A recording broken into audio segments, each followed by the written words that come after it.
While most may dream of family or friends while in a comatose state, Minato Kiyomizu, a high school student, dreamt of a volleyball floating over his head in a swimming pool. Minato comes out of his coma after this dream, shocking his little sister Asumi Kiyomizu, who had been sharing her crucial daily gossip with him as always.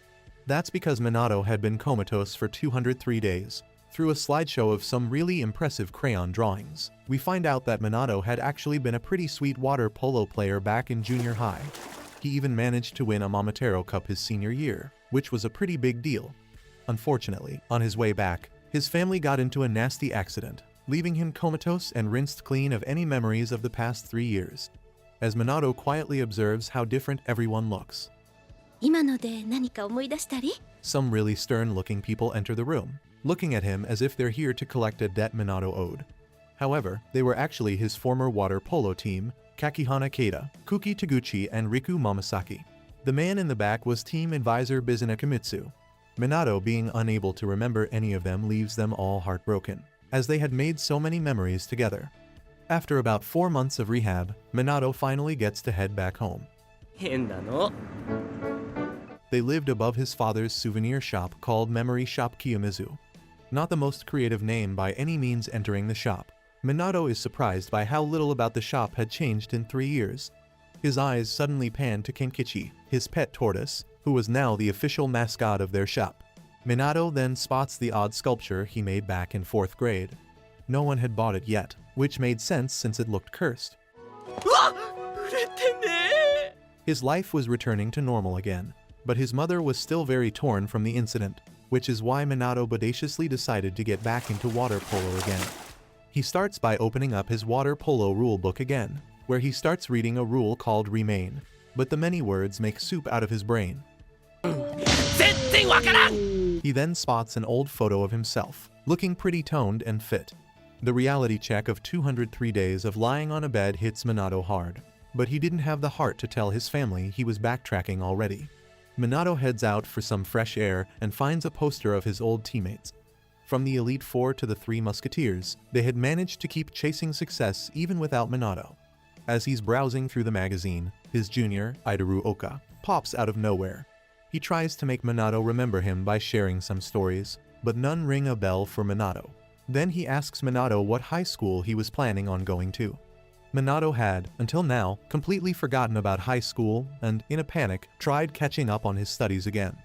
After a hearty 30 seconds of trying, he decides to take a break when he notices an odd bump in the wall. Later during dinner, he tells his family he was reconsidering playing water polo again. They seemed to take it well, but Minato knew that wasn't the case. After Asumi gets awoken from a nightmare of the car crash, her parents comfort her. Seeing this, Minato realizes his family had never truly moved on from the incident. He decides to start making good use of his time by studying, doing rehab, and reading a little manga on the side, which eventually overtakes the other two. After 8 months of hard work, Minato enrolled in Rika Gakuin, a prestigious high school for academics and sports, or so he wished, as he was able to get into its neighboring school, Yamanani. Regardless, Minato is in high spirits, as it was a fresh start. That attitude changes very quickly when he finds out Idaru had also enrolled here. Minato bolts to his classroom when Idaru starts pestering him about joining this school's water polo team, dodging scouts from other sports on his way like obstacles on a racetrack. He doesn't find peace in the classroom either, as Ju Jimiju, the captain of the water polo team, makes his way inside. When some students pass a comment that water polo was an insignificant sport, Ju's demeanor changes, and he tells them to join the sport because they like it, not because of its popularity. While leaving class, Ju spots Minato. Minato quickly averts his eyes, but Ju keeps staring at him suspiciously the whole time. Later, while Minato is watching soccer while thinking about joining a different sport this time, he gets ambushed by Ju. Minato tries pretending he's Taro Tanaka, but when that impressive impersonation doesn't work, he simply dashes away. He runs into Idaru during his great escape, and Idaru and Ju quickly force Minato into the water polo team. Minato is finally able to shake them off by hiding in a thicket he faintly remembered. That's when Chinu Kawakebu, the girl from the magazine, shows up in front of him. Chinu then suddenly gives Minato a peck on the cheek, stunning him. His reaction confirms he had really forgotten everything. Chinyu reminds him that back in junior high, Minato had confessed his feelings to her because he had started fancying her ever since their first encounter. When she was about to walk away, he decided to make a bet with her that if he became the best water polo player, she owed him a kiss, and if not, he'd pay her 110,000 yen. Minato cringes hearing how stupidly arrogant he used to be, but it did sound like something he would say. Chinyu asks him why he joined Yamanami instead of Riku. Finding out Minato had left water polo disappoints Chinyu, as she tells him that meant she had won their bet, confusing Minato. Meanwhile, Ju slumps in sorrow after learning Minato had no plans on joining the club. That's when he hears a frantic Minato sprinting towards them while yelling, "He will join." The reason behind this was the second part of his bet with Chinyu, which was that if he became Japan's best in high school, she would have to date him, and if he failed, he owed her 220,000 yen. Being a broke high school student, Minato was left with no option but to try and win the bet. Besides, disappointing Chinyu was no delight either. So, Minato decides to tell his family that night about his plans. They all support his decision and courage, unaware that his biggest motivator was the well-being of his bank account. The next day in class, Minato discovers Ju's brilliant plan to get new recruits, which was to use Minato as a show pony and make outlandish claims about their team's chances, along with a fine self-portrait of himself and the club. Minato heads over to the club to give Ju a piece of his mind when a large pack of high schoolers shows up behind him as well. They had all bought Ju's claims and came to see Minato, the prodigy. Minato, however, quickly crumbles their expectations by stating the reality, which results in them all leaving as quickly as they came. All is not lost though, as two freshmen actually stay behind. These were Yutaka Babiero and Amada, a tall half-Nigerian with a hobby of quoting pastry chef sayings. The other one was Yashiharu Ushimoto, a soft speaker, aka the natural enemy of all grannies. Ju then shows them the much-anticipated water polo pool, which was hardly in a state to be even considered a pool. The pool had actually been abandoned for some time until some students requested to make it a water polo pool. Ju then tells them about his tragic tale of how he revived the club after 10 years and even got enough members after painstakingly asking everyone, but they all left soon after. So until now he had just been cleaning the pool and training by himself. Minato couldn't help but notice a minor detail just then. If Minato had no colleagues, it meant the club only had 5 members as of right now, which was too short for them to be a team. As they scratch their heads over this new dilemma, a new face, who talks as if he were rapping, Ijiri Teikazu, shows up wanting to join. This was great news apart from the part that Teikazu wanted to be the goalie, which was Ju's position. You could only train for this position by yourself and weren't keen on abandoning it for anyone, leading to a small argument. So Idaru proposes they hold a small competition to see who's better and pick Minato as the shooter. While Ju and Teikazu had proper athletic builds, Minato looked like he'd get blown away by a slight gust of wind. The battle begins as first up is Teikazu. Minato loads his arm and throws, only for it to land significantly short of the goal. Next up is Ju. Realizing Minato's rustiness, Ju tells him to use both hands for now. He throws, and it's an arching one, but Ju quickly darts out of the water to grab it, proving he had the skills. Teikazu is up again, but he concedes a goal this time, making him recall the bitter feeling of being kicked off his baseball team for being too mediocre. Delighted with his throw, Minato bounces around in excitement, suddenly getting a leg cramp as a result. Thankfully, Ju quickly rescues him. Teikazu comes clean with his ulterior motives for joining the club so he could shine in a minor sport. But after realizing water polo was no kid's play, he decides to resign. Ju tries convincing him to stay, stating everyone had their own motives or reasons to join as well, which ends up convincing him. There was, however, still one issue. They still lacked a 7th member. But Ju had it covered already. He had his eyes on Shugo Amehama, junior high's 3rd best in the 100-meter freestyle. This gives everyone some hope until Minato notices Shugo had joined the track club instead. This completely wrecks Ju's plan of getting an elite swimmer in their team. But Ju wasn't giving up that easily. Teikazu volunteers to try and convince him, but Ju didn't want a brawl and pushes Minato in his direction, hoping he'd recognize him from his fame and want to join. Shugo did recognize him, but because he was his classmate, which Minato, on the other hand, had completely forgotten. His emotionless stoic expression reminds Ju of his nickname, the Mask. Minato invites him to join, but Shugo quickly rejects him. Minato asks if it was because he liked track that much, But Shugo surprises him by saying he was trying out for kendo tomorrow and archery after that and will decide later which to pick. Minato asks him about water polo, to which he replies he didn't have a reason to swim anymore. After seeing him read an anecdote about lemons with the passion of a Hamlet performer, Minato concludes Shugo was the type that gave everything his 100%.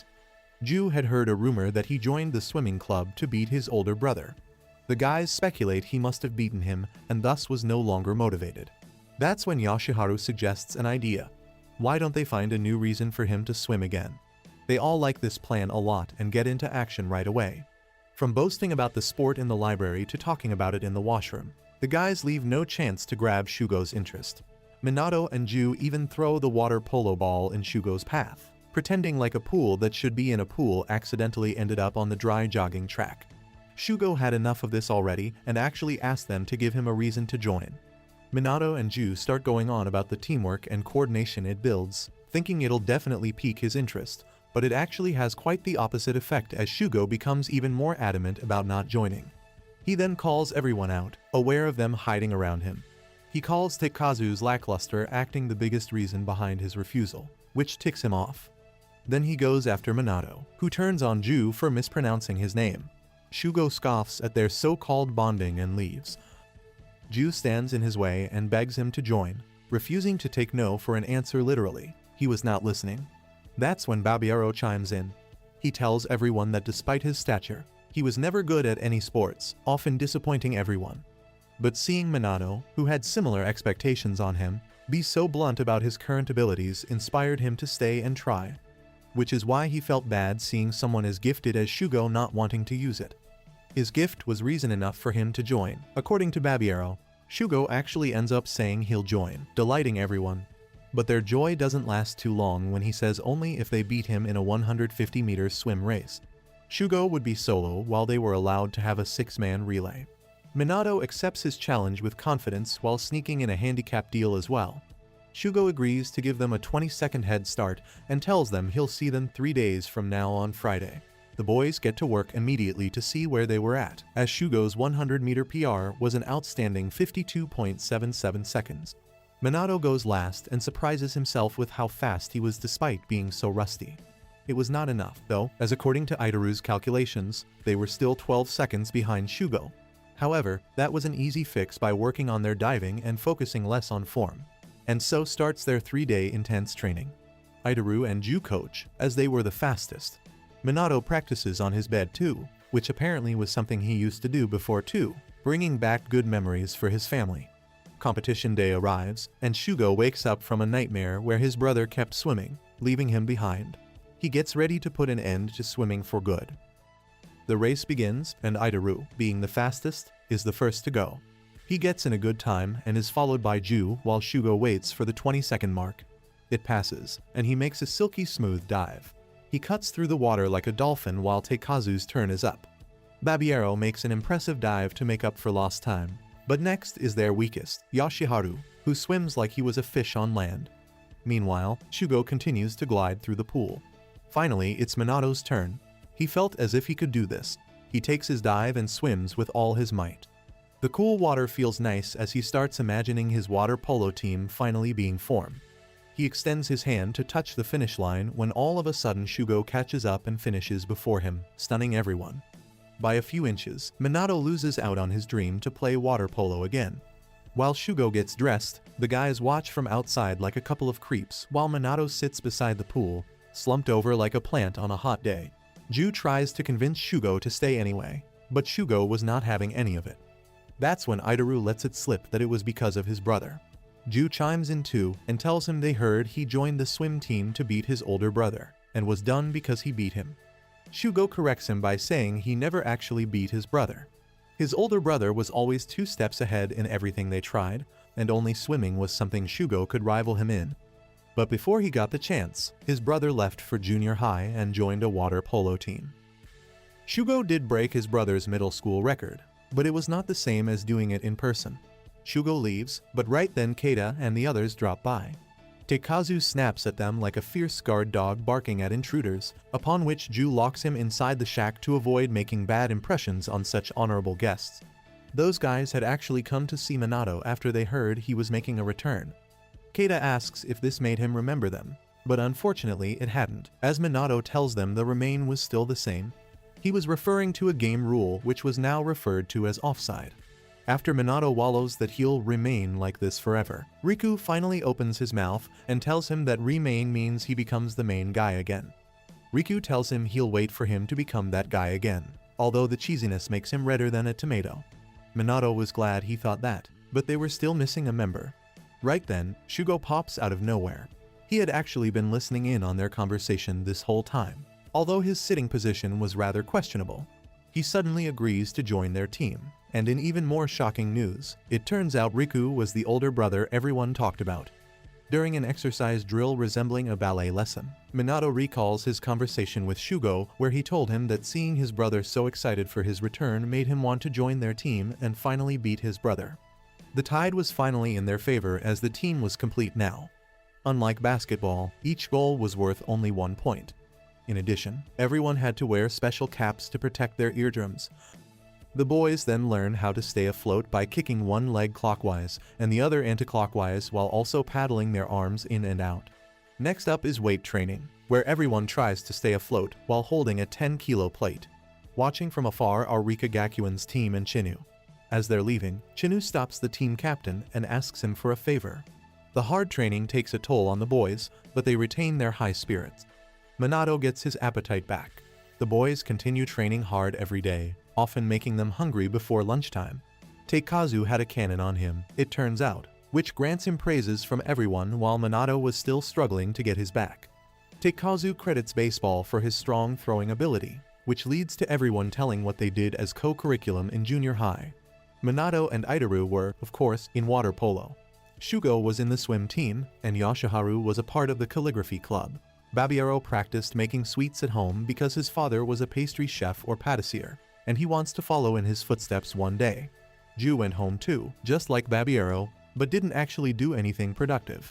When the guys asked Ju the reason behind him restarting the club, he answers it was the power of love. This receives not one but two huzzs from the guys, who definitely didn't expect that from him. Ju then changes the subject and tells them he had set up a practice match for them this Saturday to test their skills.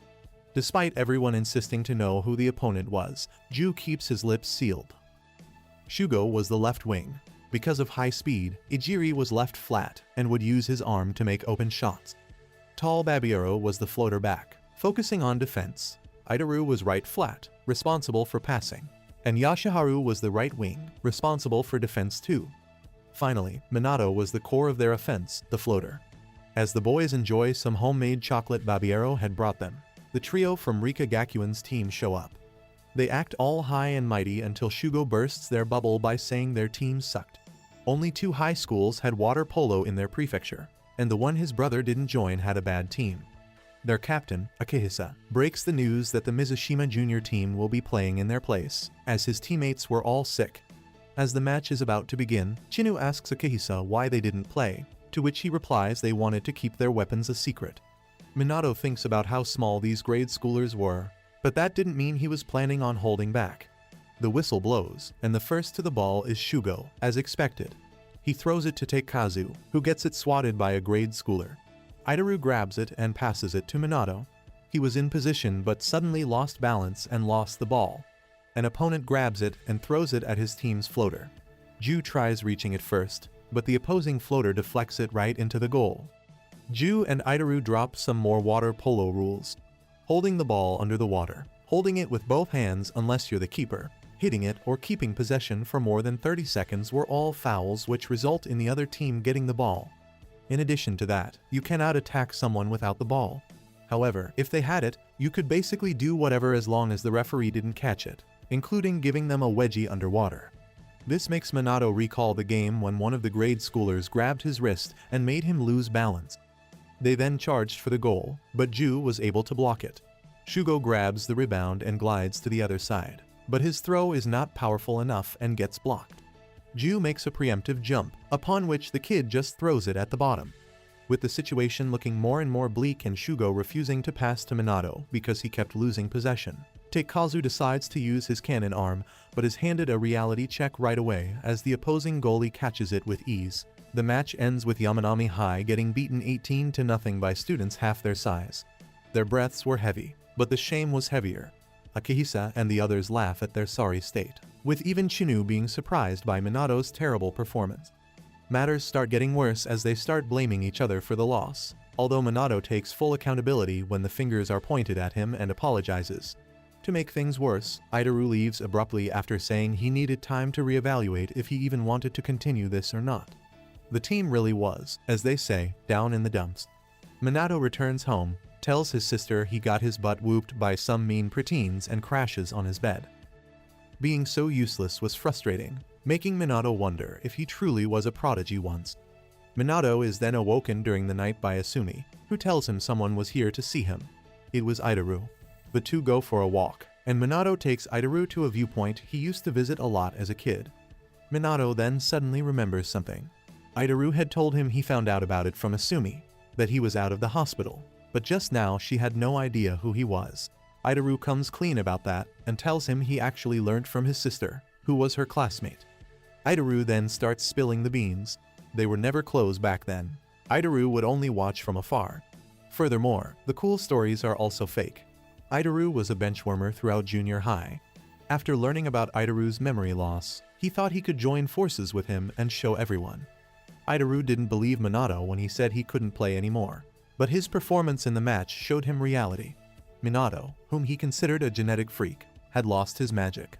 He was no longer the same person anymore, and that was tough to look at. He then runs off saying he'll resign on Monday. Meanwhile, the future of their team was all that occupied the minds of the rest of the boys. Over at Shagakukan High, Coach Bizun has his team do an intense crab dance session. As he heads out for a coffee, he spots a suspicious Minato lurking outside the training hall. Bizun asks him if he had come to see Keita or the others, but Minato was actually looking for Coach Bizun. He wanted to ask him what made him so special before the accident. Bizun tells him one strength was the wide range of motion of his shoulder blades. But his most important weapon was his work ethic. Minato found out he had a whole box of DVDs with recordings of his practice sessions. He would practice throwing daily for 30 minutes. He'd review the footage, analyze, and improve. The hole in his wall was from passing the ball against it every night. He even found his old worn-out ball, a physical proof of his effort. Training every day, piece by piece, Minato built himself up to become Japan's best. He realized he wasn't some genetic freak and hadn't lost his gift. Working hard again was all he needed. Minato extends his hand to Idaru, asking him to help him in this with his extensive knowledge of the sport. Idaru felt guilty because he betrayed Minato, but Minato didn't think much of it since he really was trash. Idaru shakes his hand and decides against resigning. Over at the club, the guys argue with Shugo, who refused to change as Idaru was quitting. But as soon as he appears, Shugo pulls a Superman and reveals he had his trunks on underneath this whole time. After doing a little dance number in the guise of a warm-up, Ju announces they will be practicing long passes, while Idaru had returned to his Minato stand self again too. While Asumi practices her xylophone in music class, Minato and the boys have now been training for a month. With the Golden Week coming up, their goal right now was to aim for their first win in the July prefecturals and ultimately become champs down the road. For this reason, they had changed their game plan a little. Now, instead of everyone passing to Minato, it was he who had become the passer, giving it to Shugo, and if Taikazu was open, he could take a shot too. Moreover, Minato had also bought himself a new smartphone to record their practice sessions like before. The guys catch him grinning non-stop at his camera and start accusing him of admiring himself. Minato tries to explain, but the roast was already cooking. Meanwhile, Yoshiharu, sitting alone, whispers to himself. He hated this. After a hearty training day, the boys quench their appetite with some much-deserved cuisine. Then they hold a confession night, as young men often do. Ju reveals he secretly called Taikazu Boo in his mind. Taikazu gets embarrassed, and to make things worse, the guys call it a cute name, which makes him even more flustered. Next up is the stoic Shugo. Was it a hidden love, a silly nickname, or an embarrassing hobby? Nah, Shugo chooses to confess about his parents' divorce instead. Not knowing what to say, the mood gets awkward suddenly when Idaru asks Minato to say something too. Minato confesses that he worried if his old memories returned, his new ones might get erased. talk about watching too many movies. His doctor had reassured him that won't happen and he'll keep both. But the fear of losing knowledge of everything he had been with everyone here was still there, especially because of how much he cherished them all. Last up was Yashiharu, but he didn't have anything to share, and eventually they hit the hay. The next morning, Minato is the first to wake up but notices Yashiharu wasn't in his bed. Then Yashiharu appears and slides back into bed. They start their day with an 8-kilometer swim over the course of 3 hours, followed by egg beaters with weights. Only then do they grab the balls, practicing long and short passes first and then shooting. One of Teikazu's shots rebounds off the crossbar and hits Yashiharu in the face, and he sinks. Thankfully, it was nothing bad, according to one of their teachers. Another student was also present there, who suddenly recognizes Yashiharu, but shrugs it off as nothing and heads back. Minato asks Yashiharu if lack of sleep made him lose focus during practice while mentioning his absence this morning. Yashiharu then confesses that he had actually gone for a run to build his endurance a little. He was sick of holding everyone down all the time. The guys try to tell him otherwise, but he remains adamant. So Ju sends him to the shack to cool his mind a little. Meanwhile, the boys try to come up with ways to help Yashiharu's situation. They plan to swap the 10-kilo plate with a 5-kilo one and move in a little closer for the passes. They go to fetch Yashiharu, but he wasn't in the shack. That's when Itaru notices a message on the chalkboard saying, "Sorry everyone." Babiero immediately starts getting worried because Yashiharu had once told him he almost ended it all in junior high because he had no one. But now, because of everyone here, he felt life had meaning again. The guys start running around the campus, frantically searching for their friend. Minato finally finds him. Yashiharu was on top of a table setting something up from the ceiling. Imagining the worst, Minato swiftly spears Yashiharu on the table and tells him not to do this. Turns out he was only fixing the cloth drying line, and the message on the board was just because he was not good at communicating. As they're about to go back to practice with a new plan in mind, Shugo tells Yashiharu the truth. Yashiharu also had a confession. He didn't join because he wanted to, but because the guy from earlier in his class pressured him into doing it. But now, after everything, he was glad he joined. Minato sends Yashiharu into practice and tells him to try shouting before throwing. He does that, and suddenly his throw is considerably faster. On his second attempt, he actually is able to score. Ju calls this the Ushimata shout, and things start looking up for Ushimata finally too. The guy who dared him to join meets him after school 2 days later and tells him he could quit if he wanted. But Yashiharu tells him he actually liked the club and wanted to stay. Around the same time, Minato thanks Chinu for telling him about his promise and tells her he was now planning on becoming Japan's best again. On July 18th, they were going to have a round robin with both Rika and Shigaku. First they go against Rika and then Shigaku.